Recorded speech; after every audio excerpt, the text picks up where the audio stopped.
नमस्कार प्यारे साथियों, आपका हार्दिक स्वागत है। मैं अशोक। आज हम इकोनॉमिक सर्वे का न्यू टॉपिक जो कि एनबीएफसी सेक्टर में वित्तीय भंगुरता यानी कि एनबीएफसी सेक्टर में क्या कारण रहे कि वित्तीय संकट आ गए हैं, सभी का अध्ययन करेंगे। और साथ में हम जो IL&FS है या फिर इन सभी के कारण म्यूचुअल फंड सिस्टम है या फंडिंग सिस्टम है, कहाँ कहाँ कमी रही जिससे वित्तीय संकट उत्पन्न हो गए हैं।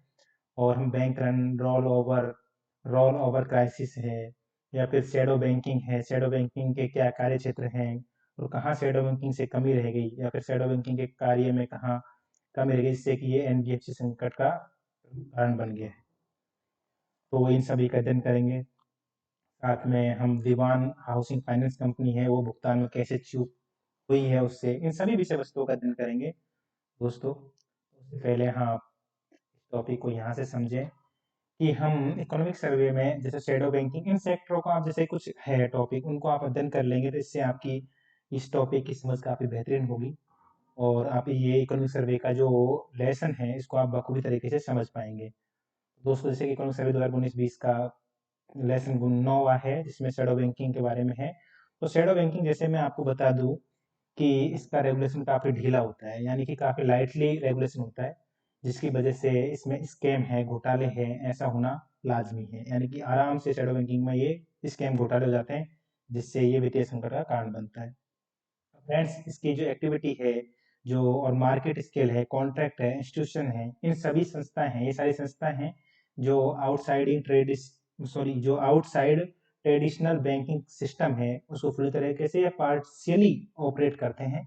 जो ये सेगमेंट है इसको पार्शियली या पूरी तरीके से ऑपरेट करते हैं। ये विषय वस्तु हैं, इन सभी का हम अध्ययन करेंगे। और जैसे कि दोस्तों मैंने आपको बताया शैडो बैंकिंग एक बैंकिंग सिस्टम ही है, इसको ऑपरेटर किया जाता है और ये इसका रेगुलेशन अन्य बैंकों से देखें तो काफ़ी लाइटली होता है, यानी कि दूसरे बैंक हैं उनमें काफ़ी टफ रेगुलेशन होता है जबकि इसमें काफ़ी लाइटली होता है। और एक तरीके से ये स्कैम के कारण ये वित्तीय संकट में कारगर नहीं कार्य कर पाई। इसके जो तीन विषय वस्तु उनकी आज हम एक इस इकोनॉमिक सर्वे में काफ़ी ज़्यादा जो तीन विषय वस्तु है, तीन टॉपिक है या तीन जो आपको सब्जेक्ट्स नीचे दिख रहे हैं इनका काफ़ी ज़्यादा जिक्र किया गया है। जैसे हाउसिंग फाइनेंस कंपनीज है, रिटेल एनबीएफसीज है, एलडीएफएस है, एलडीएमएफएस है एंड लिक्विड डेब्ट म्यूचुअल फंड्स, इसका हम अध्ययन करेंगे। तो दोस्तों कैसे शैडो बैंकिंग है, शैडो बैंकिंग क्राइसिस क्या है और कैसे हुआ, साथ में एनबीएफसी क्राइसिस क्या है, एनबीएफसी कंपनी है उनमें क्राइसिस का कारण क्या रहा, उसे क्या कारण रहा, साथ में उनकी क्राइसिस में भूमिका क्या रही एनबीएफसी की भी, या फिर आईएलएफएस वगैरह है, उन सभी का हम इसमें अध्ययन करेंगे। दोस्तों जैसे कि आप देख पा रहे होंगे कि जो शैडो बैंक होती है तो उसका हम इकोनॉमिक सर्वे में काफ़ी ज़्यादा इसका लिया गया है। तीन स्टेज हमने देख ही लिए हैं आपके सामने। अब source of wholesale funding NBFCs, यानी कि एनबीएफसीज होती है उनको कहाँ से सोर्स है, कौन कौन से संसाधन जहाँ से होलसेल फंडिंग होती है, इसको फंडिंग होती है। एक तो बैंक के थ्रू एनबीएफसीज को पैसे मिलते हैं। दूसरा डेप्ट म्यूचुअल फंड्स जिसमें छोटे छोटे म्यूचुअल फंड्स होते हैं जिसमें 50, 100, 200, 500, 1000, 2000 तक के डेप्ट के जो म्यूचुअल फंड होते हैं। अब इसमें क्या है, बैंक्स का देखें हम तो बैंक्स में टर्म लोन्स होते हैं, कॉमर्शियल पेपर्स होते हैं, एनसीबी होती है जिसकी फुल फॉर्म नॉन कन्वर्टेबल जो फंड होते हैं, जो डेप्ट होती है सॉरी, तो वो रहती है। साथ में डेप्ट म्यूचुअल फंड है उसमें कॉमर्शियल पेपर और एनसीडी होती है। अब क्या है कि जो एनसीडी और कॉमर्शियल पेपर, जो डेप्ट म्यूचुअल फंड का और साथ में बैंक का, इन दोनों के कारण जो रोल ओवर रिस्क, ये दो शब्द हैं, दो न्यू टॉपिक है, तो इसका हम अध्ययन करेंगे। उससे पहले आपको मैं बता दूं कि जो ये डेप्ट म्यूचुअल फंड में आप देख रहे हो कॉमर्शियल पेपर है, साथ में एनसीडी है, साथ में आप बैंक में देख रहे हैं कि टर्म लोन है, कॉमर्शियल पेपर्स है, एनसीडी है। ये इसमें आप टर्म लोन को छोड़कर जैसे कॉमर्शियल पेपर और एनसीडी है, इधर डेप्ट में भी कॉमर्शियल पेपर और एनसीडी है, इन दोनों को मिलाकर ये सारे फंडिंग के सोर्स मुख्य सोर्स है इसमें। और इन दोनों को मिलाकर जो रोल ओवर रिस्क बना है उसका हम अध्ययन करेंगे। कोई बताएंगे आपको रोल ओवर रिस्क है क्या। दोस्तों रोल ओवर है वो क्या होता है कि जैसे कोई कॉमर्शियल पेपर है या फिर एनसीडी है, वो 45 दिन का क्या करता है, लोन देता है 45 दिन के लिए। अब क्या है कि जब 45 दिन हो जाते हैं तो उसके बाद में एक नया कॉमर्शियल पेपर जारी होता है। तो ये तो हो गया आपका रोल ओवर, यानी नया कॉमर्शियल पेपर आ गया मार्केट में 45 दिन के बाद में। अब रोल ओवर रिस्क क्या है? जैसे कि मान लीजिए कोई कंपनी है या फिर कोई एनबीएफसी है जिसकी रेटिंग देखे तो हम काफ़ी अच्छी है उसकी रेटिंग। अब रेटिंग काफ़ी अच्छी है तो लोग क्या करेंगे, उसी में पैसा लगाएंगे, नया धन उसी में आएगा, नई तकनीकी उसी में आएगी। तो क्या दूसरी जो कंपनी है उनको तकलीफ होगी, तो ये दूसरी कंपनियों के लिए रोल ओवर रिस्क जैसा कार्य करेगा। तो ये रोल ओवर है, रोल ओवर रिस्क यानी दूसरी कंपनियों को धन जुटाने में तकलीफ होगी, तो ये रोल ओवर रिस्क है। अगर उनकी रेटिंग दूसरी जो अच्छी रेटिंग है उसमें पैसा लगाएंगे, लाजमी है। तो दोस्तों ये सब कुछ है। अब आपको जो ध्यान रखना है, जो एनबीएफसी है जनता से जमाए लेती हैं। अब जमाए लेती है उसे एनबीएफसी डी कहते हैं, यानी कि डी का मतलब है डिपॉजिटिंग। और जो जनता से जमाए नहीं लेती उन्हें एनबीएफसी नॉन डिपॉजिटिंग बोलते हैं। अब ये दो तरह की डिपॉजिटिंग होती है, ये आपको याद रखना है। अगर एनबीएफसी डी और एनबीएफसी नॉन डिपॉजिटिंग एनडी आ जाए तो आप इसको याद रखेंगे। अब क्या है कि आपको जैसे कि मैंने बता दिया कि होलसेल फंडिंग है और साथ में रिटेल फंडिंग है। तो होलसेल फंडिंग तो क्या होती है कि जमाकर्ताओं के अलावा जो फंडिंग होती है वो होती है, और जो रिटेल फंडिंग होती है वो जमाकर्ताओं के द्वारा ही की जाती है। ये आपको ध्यान रखना है, रिटेल फंडिंग होती है, क्योंकि ये काफ़ी सारे शब्द हैं जो आप इकोनॉमिक सर्वे पढ़ेंगे तो आपको काफ़ी ज़्यादा यूजफुल रहेंगे।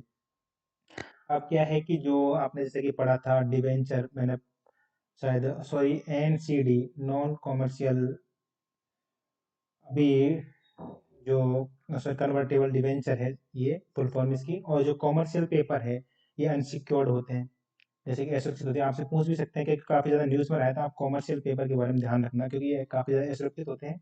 तो इनमें यानी कि जो आप पैसा लगाते हो वो आपका सुरक्षित न होने के कारण काफ़ी ज़्यादा संकट में बना रहता है।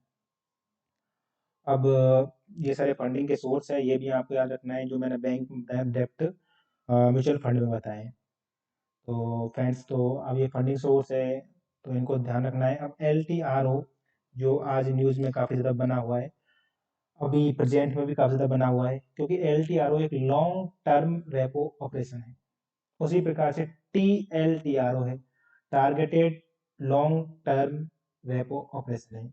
और ऐसे टीएलटीआरओ 2.0 है, तो ये फरवरी 2020 में आया था अभी। तो ये तीनों है क्या? तो जैसे कि आपको याद ये रखना है कि एलटीआरओ है जो लाया गया है, यह पहली बार रेपो दर के आधार पर आरबीआई है वो बैंकों को क्या करता है, धन उधार देता है एलटीआरओ के माध्यम से। जो धन उधार देता है, जैसे आपको पता होगा रेपो रेट के माध्यम से 1, 3, 7, 14 और रेयर स्थिति में 28 दिन का धन उधार दिया जाता है।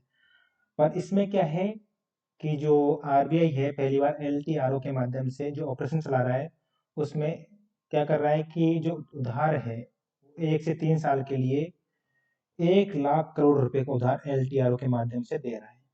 जो इसकी लिमिट है 1 लाख करोड़ रुपए एलटीआरओ के माध्यम से। और वहीं टीएलटीआरओ है, उसमें भी जो एनबीएफसी है या फिर क्या बोलते हैं एनबीएफसी है या फिर क्या बोलते हैं उसको एमएसएमई है, हमारी जो सूक्ष्म लघु जिन माइक्रो स्मॉल इंटरप्राइजेज हैं, और या फिर सूक्ष्म लघु मध्यम उद्योग हैं हमारे, उन सभी को क्या करता है ये लोन देता है। तो ये भी ऑपरेशन लिए चलाया गया। पर अब जो फरवरी 2020 में आया है टीएलटीआरओ 2.0, इसमें क्या किया है कि इसमें हमें जो पैसा है जो न्यू जो निकाला है, इसमें क्या किया गया है कि इसमें 50,000 करोड़ रुपए ही दिए जा रहे हैं। एन तरलता उपलब्ध कराने के लिए 50,000 करोड़ रुपए, ये ध्यान रखना है आपको। न्यू है इसमें 50,000 करोड़, यूपीएससी डेटा भी पहुंच रही है, तो ये भी आपको याद रखना है। और साथ में क्या कर रहा है कि जो पैसा है उसमें बोला गया है कि जो 50% पैसा है वो T L T R O 2.0 यानी फरवरी 2020 है उसके माध्यम से एनबीएफसी और एमएसएमई को ही दिया जाएगा 50% पैसा, आपको ये याद रखना है। तो फ्रेंड्स, ये सब कुछ विषय वस्तु रही है जो काफ़ी इम्पोर्टेंट बन जाती है आपके पीटी व्यूज में, क्योंकि अब पीटी आपको एक नेटवर्क इकोनॉमी है या फिर ग्लोबल जीडी है, ग्लोबल वैल्यू चेन है, उससे काफ़ी ज़्यादा जुड़ चुका है। तो काफ़ी ज़्यादा निवेश का माहौल है, क्योंकि हमारी इकोनॉमी दो ही सेक्टर चल रही है, निवेश एंड सर्विस।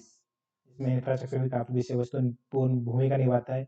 तो आज हम इन सब चीज़ों का अध्ययन करेंगे। आप शेडो बैंकिंग है, आप इसको पढ़ोगे तो आपको काफ़ी तरीके से समझ, और मैं खुद बताऊंगा भी आपको इसके बारे में भी नेक्स्ट क्लास में कि तरल ऋण म्यूचुअल फंड है, मुद्रा बाजार फंड है, उसे निधियाँ कहाँ-कहाँ जुटाई। मैंने जैसे कि आपको बताया था कि बैंक है और जो म्यूचुअल फंड है उससे कैसे-कैसे निधियाँ जुटाने का कार्य कर रहे हैं एनबीएफसी वगैरह। होलसेल मार्केट जो होलसेल विषय वस्तु है उनके बारे में मैंने आपको बताया था। साथ में कुछ देयताएँ हैं वो भी बताई थी मैंने आपको। और मैंने आपको शायद मैंने ये भी बताया हो आपको, शैडो बैंकिंग आभासी बैंकिंग सिस्टम है वो मैंने आपको बता ही दिया कि ये जोखिम भरा है, यानी कि जो एक तरीके से जैसे आभासी बैंकिंग या फिर शैडो बैंकिंग है वो मैंने बताया था आपको कि एक तरह का रिस्क वाला काम होता है। इसमें जिनकी लाइटली तरीके से इनको रेगुलेट किया जाता है, यानी काफ़ी ढीला होता है इनका रेगुलेशन, जिसकी वजह से स्कैम होना घोटाला होना काफ़ी लाजमी है, जिसकी वजह से आज ये संकट की स्थिति बनी हुई है। तो रोल ओवर रिस्क है, मैंने आपको बताया था रोल ओवर रिस्क क्या होता है और रोल ओवर क्या होता है। आप इससे पहले देखो बैंक रन वगैरह की स्थिति में भी मैं आपको बताऊंगा कि कैसे स्थिति बन रही है प्रेजेंट में, और पुनः वित्त पोषण वगैरह है वो सभी विषय वस्तुओं का आपको अध्ययन करना है, क्योंकि नेक्स्ट क्लास में ये सभी विषय वस्तु के बारे में बताया जाएगा एनबीएफसी के बीच में और जो रिटेल मानक है उनके बीच में। तो ये सभी है कि जोखिम कैसे बना, कैसे सब कुछ विषय वस्तु उनका अध्ययन करेंगे। तो फ्रेंड्स थैंक्स, लाइक करें, शेयर करें, और लाइक ज़रूर करें फ्रेंड, और शेयर का तो खैर ठीक है देखिए, पर इसको सब्सक्राइब कर ले चैनल को। Thank you.